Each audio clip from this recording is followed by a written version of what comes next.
ഇന്ന് ഞാൻ നിങ്ങളുടെ അടുത്ത് പറയാൻ പോകുന്നത് ഉപദേശങ്ങളെക്കുറിച്ച് നിങ്ങൾ കേട്ടിട്ടുണ്ടോ? ഉപദേശങ്ങൾ. എനിക്ക് കൈ നിറയെ കിട്ടിയേക്കുന്ന ഒരേ ഒരു സാധനം ഉപദേശങ്ങളാണ്. അങ്ങ് ഫ്ലൈറ്റ് കയറിയതിന് ശേഷം പിന്നെ ഉപദേശങ്ങൾ എനിക്ക് കിട്ടിയിട്ടേ ഇല്ല. ഉപദേശങ്ങളപ്പോൾ നല്ലതാണോ ചീത്തയാണോ എന്ന് നിങ്ങൾ വിചാരിച്ചു കഴിഞ്ഞാൽ ചെറുപ്പം തൊട്ടൊരു ലോഡ് ഉപദേശങ്ങൾ കിട്ടിയേക്കുന്നതുകൊണ്ട് നല്ലതായിട്ട് എനിക്ക് തോന്നിയിട്ടുള്ളൂ. പിന്നെ നമ്മൾ ഏതൊക്കെ സിറ്റുവേഷനിൽ ആരെന്തൊക്കെ പറഞ്ഞാലും നമുക്കൊരു മണ്ണാങ്കട്ടയില്ല. അങ്ങനെയാണ്. ഉപദേശങ്ങളുടെ അയ്യരുകളിയായിരുന്നു നാട്ടിൽ. സ്കൂളിലും +1ലും +2ലും ഉപദേശങ്ങളുടെ പെരുമഴ. ഫ്ലൈറ്റ് കയറി കഴിഞ്ഞപ്പോൾ ഉപദേശങ്ങളൊന്നുമില്ല.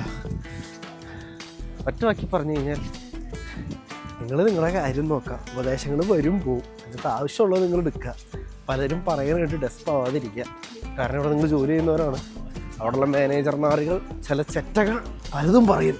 എന്നോടൊന്നും പറഞ്ഞിട്ടില്ല, പക്ഷെ പറഞ്ഞൊരു കാലം ഉണ്ടായിരുന്നു. അപ്പോൾ ആവശ്യമുള്ളത് മാത്രം എടുക്കുക, അല്ലാത്തത് പൊട്ടേപ്പില്ലേ. ഇനി ക്ലാസ്സിൽ പോവാം. സ്പ്രിങ് ആയി തുടങ്ങി കേട്ടോ, കണ്ടില്ലേ?